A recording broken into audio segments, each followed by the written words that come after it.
శ్రీమాత్రే నమః. అసలు పిల్లలు ఎందుకు పుడతారు? పిల్లలు పుట్టుక వెనుక రహస్యం. మనిషి జీవితంలో పుట్టుక అనేది ఓ అద్భుతం. కానీ మనం అడగాల్సిన అసలు ప్రశ్న, పిల్లలు ఎందుకు పుడతారు? ఈ లోకంలోకి అసలు ఎందుకు వస్తారు? ఎవరికి సంతానంగా పుడతారు అనే అంశాలను పురాణాలు విశేషంగా వివరించాయి. ఈ ప్రశ్న ఒక సాధారణమైనదిగా కనిపించవచ్చు, కానీ దీని వెనుక తత్వం ఎంతో లోతైనది. పురాణాలు, ఉపనిషత్తులు, వేదాంత సూత్రాలు అన్నీ కూడా మనకు ఒకే విషయం చెబుతున్నాయి. పుట్టుక అనేది యాదృచ్ఛికం కాదు. అది ఒక కర్మబంధం, ఒక దైవ సంకల్పం. మనిషికి జన్మ కలగడం అనే భావన పక్కాగా 3 కీలకమైన కారణాలపై ఆధారపడి ఉంటుంది. మొదటిది ఆ జీవిగత జన్మలో చేసిన కర్మ, రెండవది తల్లిదండ్రుల తపస్సు, ఆశయాలు, మూడవది దైవ సంకల్పం. గత జన్మలలో ఒక ఆత్మ ఏ విధంగా ప్రవర్తించిందో, ఏ రకమైన పుణ్యాలు లేదా పాపాలు సృష్టించిందో దానిపైనే ఈ జన్మలో ఆత్మకు ఎటువంటి శరీరం లభించనుందో, ఎక్కడ పుడుతుందో అన్నది నిర్ణయం అవుతుంది. కొన్ని జీవాత్మలు పుణ్యాత్ములుగా పుట్టడానికి అర్హత సంపాదిస్తాయి. వారు మంచి కుటుంబాల్లో పుట్టి మంచి జీవితం పొందుతారు. మరికొన్ని జీవాత్మలు పాపాల భారంతో పుడతాయి. వారు కష్టాల బారిన పడతారు. ఇది ఒక కాస్మిక్ సైకిల్. తల్లిదండ్రుల తపస్సు కూడా పిల్లల పుట్టుకపై ప్రభావం చూపుతుంది. పురాణాలలో ఈ విషయానికి అనేక ఉదాహరణలు ఉన్నాయి. దశరథ మహారాజు సంతాన కోరికతో పుత్రకామేష్టి యాగం నిర్వహించడంతో శ్రీరాముడు వంటి అవతార పురుషుడు పుట్టారు. ఇది కేవలం యాగం వల్లే కాదు, దశరథుడి సంకల్పం, ఆయన తపస్సు, దైవ అనుగ్రహం అన్నీ కలిసి చేసిన ఫలితం. ఇలాగే చాలామంది తల్లిదండ్రులు సంతానంగా గొప్పవారిని పొందటానికి ఉపవాసాలు, వ్రతాలు, దేవతా ఆరాధనలు చేస్తారు. ఒక ఆత్మ ఈ భూమిపైకి వస్తుంది అంటే అది ఓ ప్రయాణం పూర్తి చేయాలి. మనం అనుకునేలా పిల్లలు కేవలం తల్లిదండ్రుల ఆనందం కోసం కాదు, వారి లోకానికి ఓ సందేశం తీసుకువస్తారు. ఒక పాత జ్ఞాపకాన్ని, ఒక నూతన ఆశయాన్ని మోసుకొస్తారు. శ్రీమద్ భాగవతంలో చెప్పబడిన కథ ప్రకారం ప్రతి ఆత్మకు ఈ లోకంలోకి రావటానికి ఒక కారణం ఉంటుంది. ఆత్మ అనేది శాశ్వతం.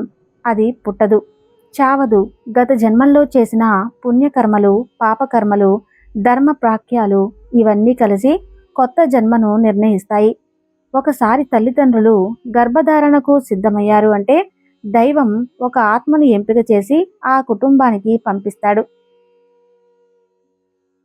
ఆ కుటుంబంలో ఆత్మకు ఏం నేర్చుకోవాలో, ఏమి అనుభవించాలో, ఏమి తిరిగి ఇవ్వాలో అంతా దైవ సంకల్పంలోనే నిర్ణయమవుతుంది.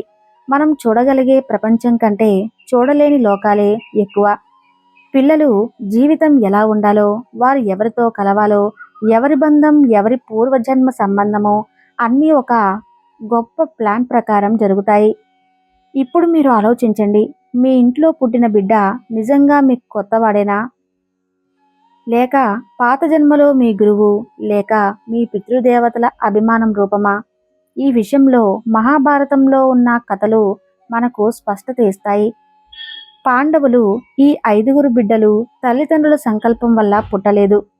ప్రతి ఒక్కరికి ఓ దేవతను పితృతత్వంగా పొందిన శక్తి ఉంది. ధర్మరాజు యమధర్ముడి కృపతో, భీముడు వాయుదేవుని అనుగ్రహంతో, అర్జునుడు ఇంద్రుని ఆశీస్సుతో, నకుల సహదేవులు అశ్విని దేవతల అనుగ్రహంతో పుట్టారు. అంటే వారు మానవ శరీరాల్లో జన్మించిన వారి ఆత్మలు దేవతా తత్వాలతో నిండినవి. ఈ విశేషాలు మనకు చెప్పే సందేశం ఒకటే: పుట్టుక అనేది కేవలం శారీరక కలయిక ఫలితం కాదు.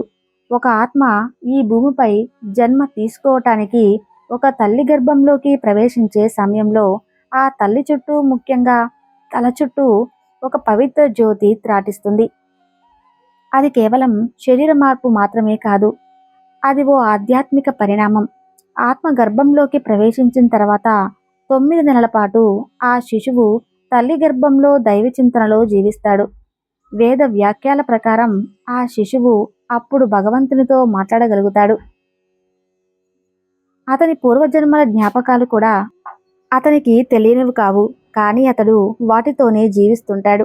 అయితే శిశువు జన్మించగానే, అంటే బయట ప్రపంచంలోకి వచ్చాక మాయాగుణం అంటే ఈ లోకపు ఆకర్షణలు, అహంబంధాలు మొదలైనవి ఆత్మను కప్పేస్తాయి. వాటి వల్ల ఆత్మ తన పూర్వజన్మల జ్ఞాపకాలను మర్చిపోతుంది. ఇది కేవలం మానసికంగా మర్చిపోవడమే కాదు, ఇది ప్రకృతి విధానం. ఎందుకంటే కొత్త జీవితం మొదలవుతుంది కాబట్టి. ఆత్మ పాత ప్రయాణానికి బదులుగా కొత్త జీవితం మీద దృష్టి పెట్టాలి. ఇలాంటి సమయంలో తల్లిదండ్రులు ఎంతో శ్రద్ధగా ఆ బిడ్డను లాలించాలి, ప్రేమించాలి. ఎందుకంటే బిడ్డలో ఉన్న ఆత్మ అప్పటికప్పుడే సున్నితమైన శబ్దాలను స్పందిస్తుంది.